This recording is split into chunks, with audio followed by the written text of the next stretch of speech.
Okay, I got my marching orders. There we go.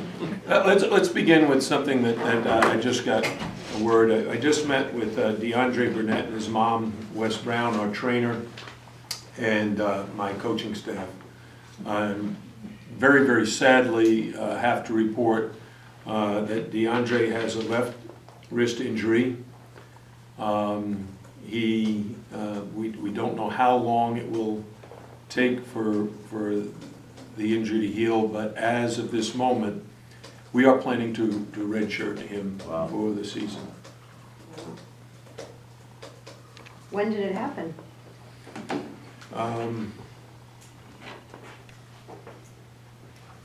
I think on Sunday.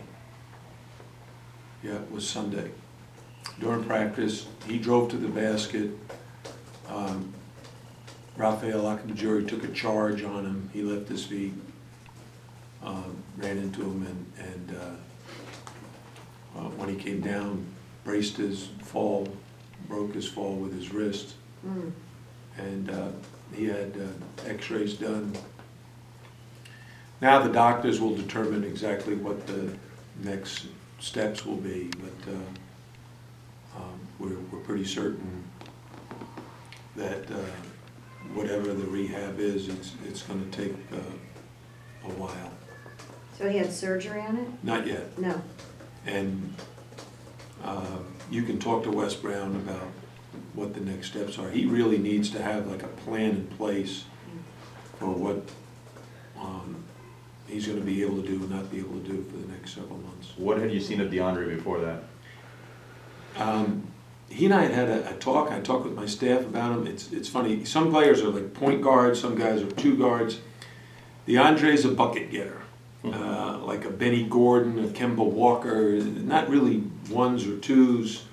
Who's the guy who plays with the Heat? I know his name. Played for Cleveland State. Norris Cole. Norris Cole. He's like that. You know, he's someone that can play the point, play the two, but the thing he does is he can score. He shoots threes, he drives, he makes free throws, and he's probably he's definitely in the top 5 guys that I've ever coached in terms of how much he wants to be in the gym working on his game. And whenever you have guys who are that committed, they're normally very successful. Who can fill in what you're losing with him out? Oh, nobody. You know, we already had a number of things that shortened our bench. We only had 10 scholarship players to begin the season. Now we have 9. Jim, you mentioned the timetable it would take. Can you elaborate a little bit more on why you're going to go ahead and redshirt as opposed to bringing them back for the last, I don't know how. No, that's why I told you need to talk to Wes Brown about all the plan that's in place to. I don't want to, you know, mislead anybody. The injury is serious enough that he's going to have to sit out the year. So how, I mean, I know you just have to obviously go with who you have, but how disappointing is it to lose a guy Well, I'm like sure that? it's very disappointing for him because, you know, one of the great things in recruiting is when you come across a young man who really knows what he wants. And DeAndre was one of those young men. He knew he wanted to come to Miami even when we did not have a scholarship available for him. And was willing to go to prep school to kind of hone his skills. And he did. And he had a fantastic year last year at Massanutten. He averaged like 30 points a game, played against some of the best prep schools in the country and best players in the country who play in prep schools. And he did very, very well. He had games in the 40s, games in the 30s, and averaged, as I said, about 30 points a game. And he came here this summer and was working very hard when he sustained a shoulder injury that required surgery. So he broke his collarbone and needed surgery, so he missed all of July, August, and September. So he's only really been with us for about a month, but during that time it was very, very clear that he had earned the respect of the coaches and his teammates that he was going to be a major factor this year.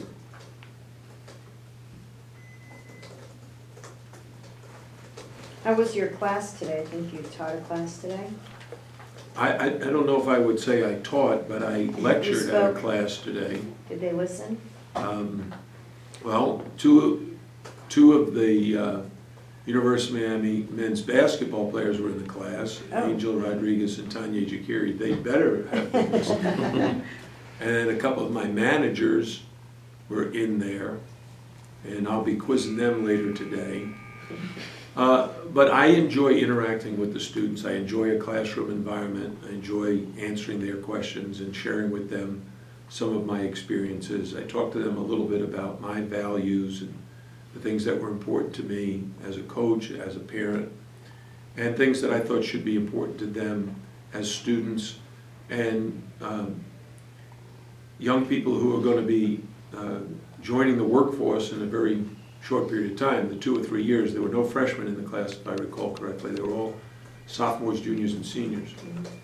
So within a year or 2 or 3, all of them will be trying to get jobs in their chosen field. And I try to stress to them the things that I stress to our players about what it takes to be successful. I told them about 2 good books that I thought they could learn from. Dr. Stephen Covey's The 7 Habits of Highly Effective People, and Malcolm Gladwell's The Outliers. And I talked to them also about prioritizing their time and hopefully the message about how important it is to have a vision for what you like your life to be like, and that how you are in control of it, but you will face adversity throughout your life no matter what field you choose. Coach, I was wondering if you've ever had a team that had no starters back, and if so, how did they fare? Did they make the tournament, or in your long career, do you have a situation like this? Well, I don't think I've ever had a team that didn't have any starters back. Jim, you mentioned after the exhibition game that you're a little disappointed with Tanya's offensive performance. Well, I don't know if disappointing is the word. I don't think I used disappointed, did I? I'm not sure the exact word that you said, but Well, I would say that we are trying to help Tanya figure out the best way for him to score. did you talk to him about that after the game? You know, I mean, 1 for 7. You know, a lot of the other players thought he had improved offensively. Did you talk to him? Yeah, we're actually. I spend a lot of time with Tanya on the court, and there's certain things you can teach, and there's certain things that only experience can teach you. You've got to do them over and over again, and practice only creates a certain number of those opportunities. So, for example, if you are teaching driver ed and you're on a practice course with no other cars on the highway, you think you can drive after you've taken the course. And then all of a sudden you get on a superhighway where everybody's traveling 65 miles an hour and you've never done that before. So Tanya's going to be in a position where he's going to be expected to defend, rebound, and score. And I think he's very, very confident in his defense and his rebounding. He's not as confident in his scoring, although if he figures 1 or 2 things out, he could be. How can I explain that? He has ways to score. He's got to use them. And right now, he hasn't figured out when to use them and when not to use them. So in my mind, he could be a double-figure scorer this year for us. But he has to know, when do I shoot my turnaround jump shot? When do I shoot my jump hook? Because he has a terrific jump hook and he's got a terrific turnaround jump shot. But if you're hesitant, like, oh, should I shoot my jump shot or should I shoot my jump hook? Oh, you're too late. It's got to be very instinctive. Oh, this is my turnaround. Oh, this is my jump hook. I know it. I know the precise moment I catch the ball as to what I'm going to do. There's no hesitation. you mentioned with Manu, just you know, maybe just shoot more and things like that. Now that the game's under his belt, different from practice, like you just mentioned. What did you talk to him about? Were there moments in the game where he could have taken more shots? I know he did. Well, it's not moments in the game where he could have taken more shots. That's not the issue. What we've explained to Manu is we need him to be more aggressive. He's another one who can really shoot. A terrific three-point shooter. He can make layups, but you have to be looking for them. There's a major difference between someone who's standing, waiting for the shot, knows the moment it hits his hands he's shooting, and someone who's standing there, catches the ball, turns to see if he has the shot, and then by that time you don't. So in Manu's case, if he's not looking for the shot continually, there are going to be times when he has the shot, he just not going to take it because he wasn't really looking for it.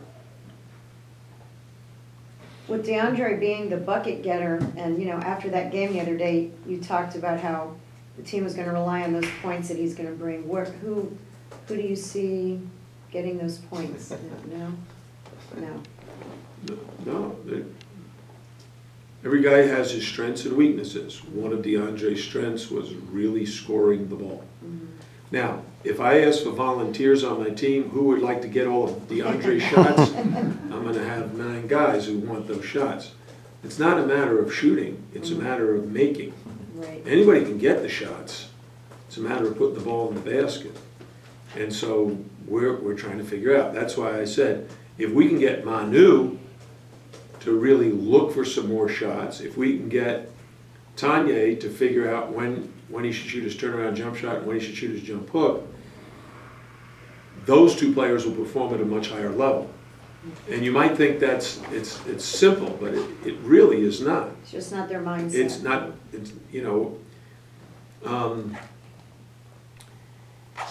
players who have played a long time develop a routine of how they're going to play. So for example, if you watched Chris Paul play, you could videotape one game and just then replay it in every game, and you see exactly the same kinds of passes, dribble moves, shots he takes. It doesn't vary much.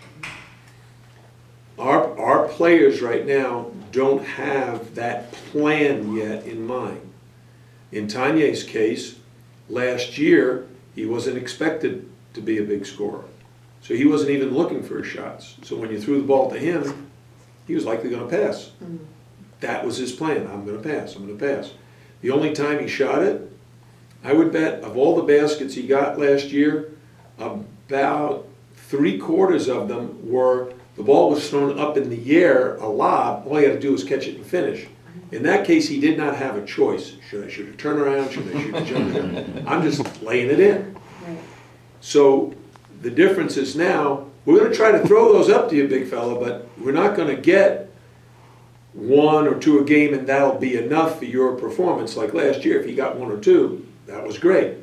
We need for you to get 8 or 10 or 12 shots in every game, and not all of them are going to be lobs. So you have to have a jump shot, a jump hook, maybe even a driving layup, a fast break layup, something like that.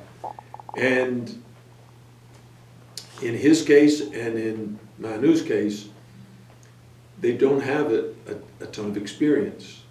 If you compare it to writing, you have kids who know the English language very, very well. They have great vocabulary, but the problem into making a story interesting is putting all that vocabulary in the right order so someone can read it and it makes sense and it be entertaining.